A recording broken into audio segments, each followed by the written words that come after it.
In this video, we're starting off the month right with the absolute best settings to be rocking here in Black Ops 6 Season 2 Reloaded. If you're trying to drastically improve your aim, accuracy, as well as gun skill, you came to the right place. As you can see here, I play with an Xbox Elite controller on PC with one paddle on the back, the short paddle set up for jumping. Now, this is a very important thing to keep in mind. These settings are going to work no matter what console you are playing on, and also no matter what controller you are playing with. It does not matter.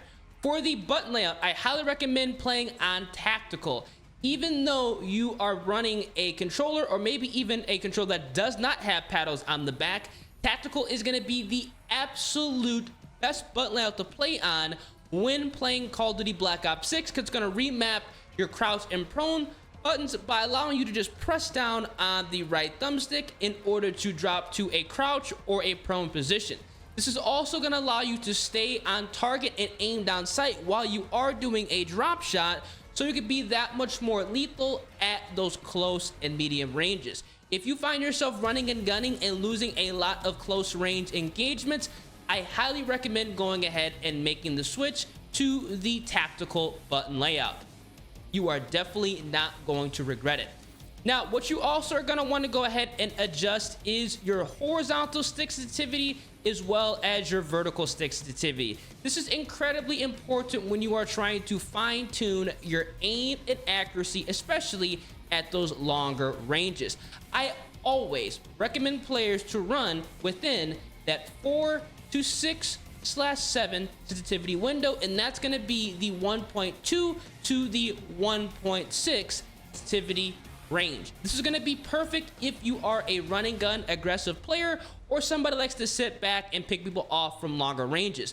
You're going to have enough mobility to turn on other players and still function normally, but the most important thing is you're going to be accurate at those longer ranges, and it's not going to feel like you're out of control and unable to hit targets at longer range. Because let's be honest, anybody can take somebody out at close range, but it's long range where things are going to be becoming difficult. And I highly recommend you guys going ahead and fine tuning your sensitivity within that 4 and 6, 1.2 to 1.6 sensitivity range. This is going to be very important to go ahead and do. Now, what you also want to do here in Black Ops 6 is make sure your controller vibration is turned off. At least try it. This is going to be a setting that's going to be incredibly important because it's going to allow you to have less play in your controller, especially if you do not want to be thrown off at longer ranges. I've shut off vibration since Call of Duty World at War, and I have never turned it back on. This is honestly going to be a setting that you're either going to turn off and never turn back on, or turn it off and find that you actually like the controller vibrations. It's going to be a personal preference, but if you really want to fine-tune your aim and accuracy, I highly recommend going ahead and shutting off your controller vibration.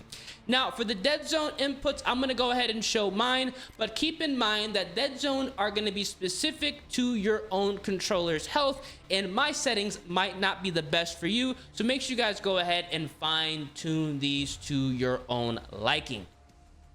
Now, for the aiming tab, we are going to be taking a look at the sensitivity multiplier. This is incredibly important because you want to make an adjustment under your ADS sensitivity multiplier as well as focus. This is actually on 1 by default. You do not want to keep it at 1 by default. You want to put this at 0.7. 0.7 is going to be a fantastic position here because it's going to allow you to have less stick play at longer ranges, so you can be a lot more accurate. If you are finding yourself losing a lot of medium to long range engagements, reduce your sensitivity and have it within that 4 to 6 sensitivity range, and also go ahead and reduce these values to 0.7. You're going to see an immediate improvement to your aim and accuracy at longer ranges. Now, what you also want to do is look at your aiming advanced settings here, and obviously for look inversion, all these are going to be standard, but your ADS sensitivity transition timing, this absolutely must be set to instant, Otherwise, you are going to feel a delay, and obviously you do not want to have a delay when you are coming off of a sprint, a slide to aim down sight. That's going to cause you to lose shots and ultimately lose a gunfight. So make sure you guys go ahead and make that adjustment. And you also want to adjust your aim assist response curve type. Now, I am a firm believer that standard is ironically going to be the best button layout to play on here in Black Ops 6 as well as Warzone. Now, in Modern Warfare 3, I was always playing on linear, but here in Black Ops 6, the way the aim assist works is different. They changed it from Modern Warfare 3 to Black Ops 6.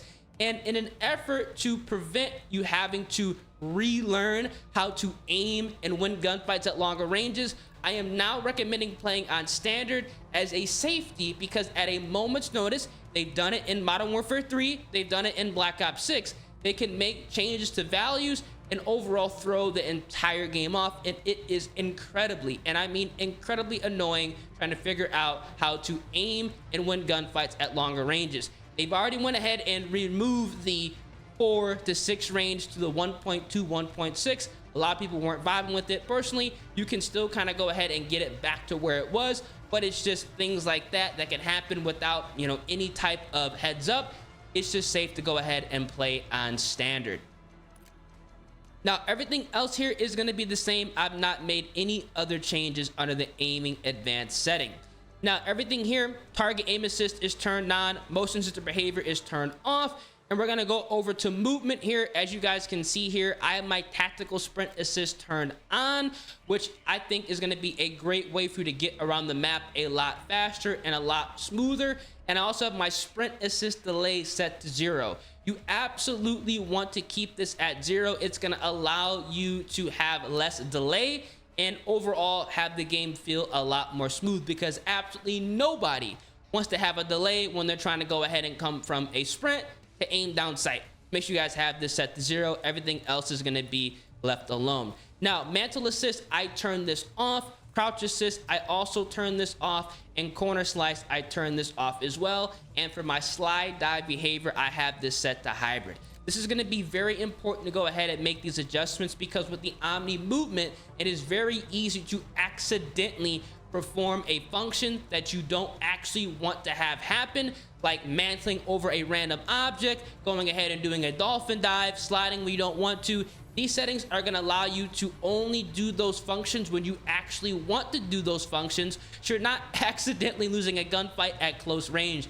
Trust me, it's happened to everybody, and I recommend going ahead and making this change so you're not getting frustrated, because there's no worse feeling, you know, getting into a gunfight. There's like something you can mantle over, you try to strafe and accidentally mantle over it and lose a gunfight. Imagine being one-off streaks or one-off a nuke and you lose a gunfight literally because of that. So make sure you make these settings changes so that is not happening to you.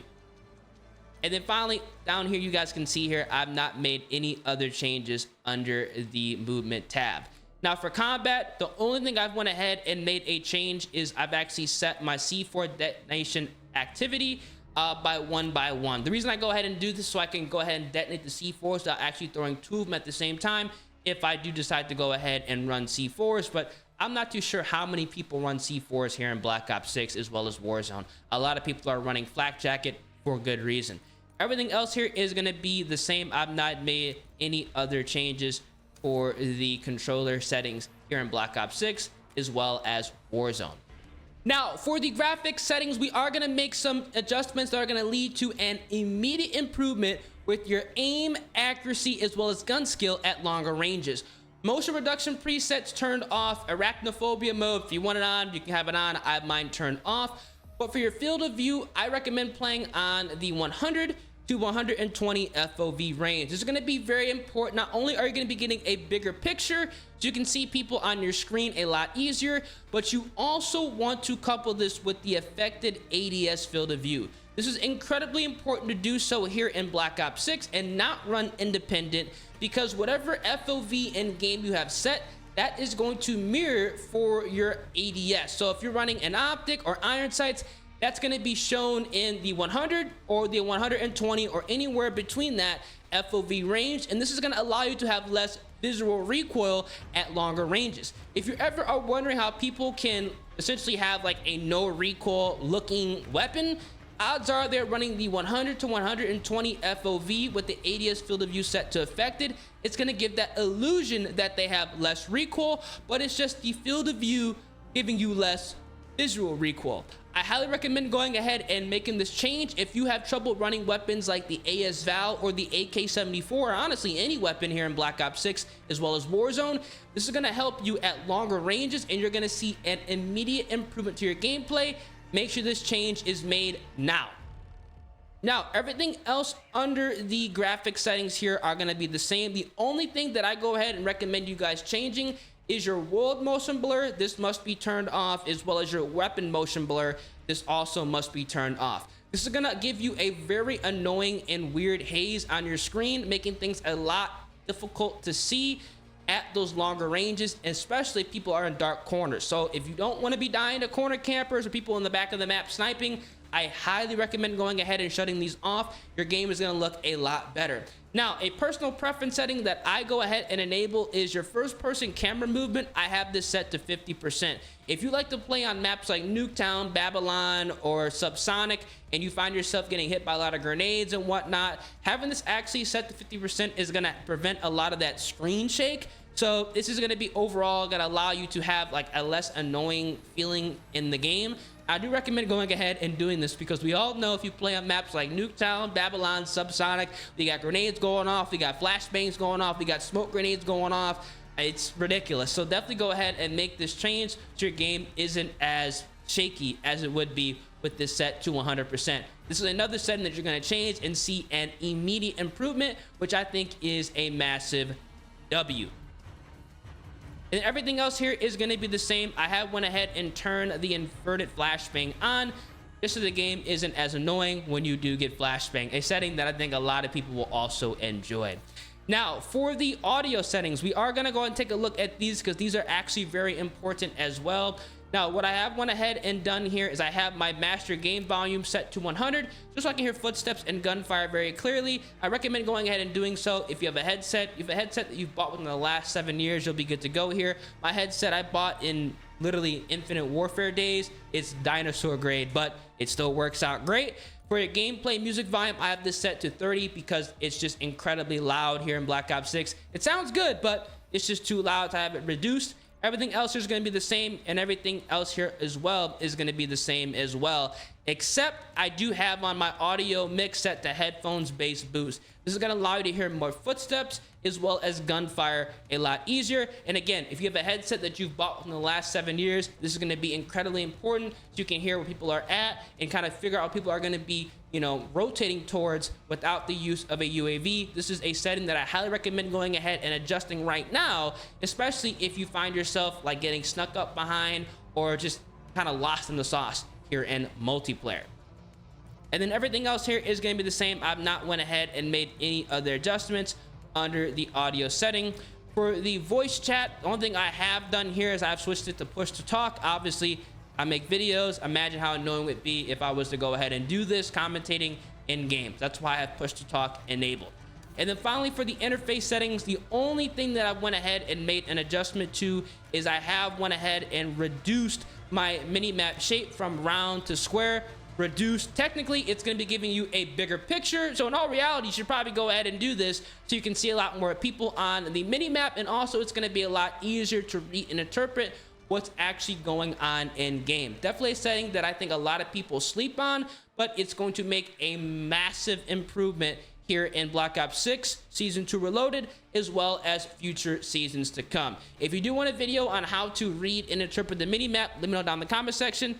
I think I can go ahead and get that done for you. And everything else here is going to be the same. I've not made any other changes under the gameplay HUD settings because nothing else really needs to go ahead and be adjusted. These are going to be the absolute best settings to rock here in Black Ops 6 Season 2 Reloaded. If this video does help you out, feel free.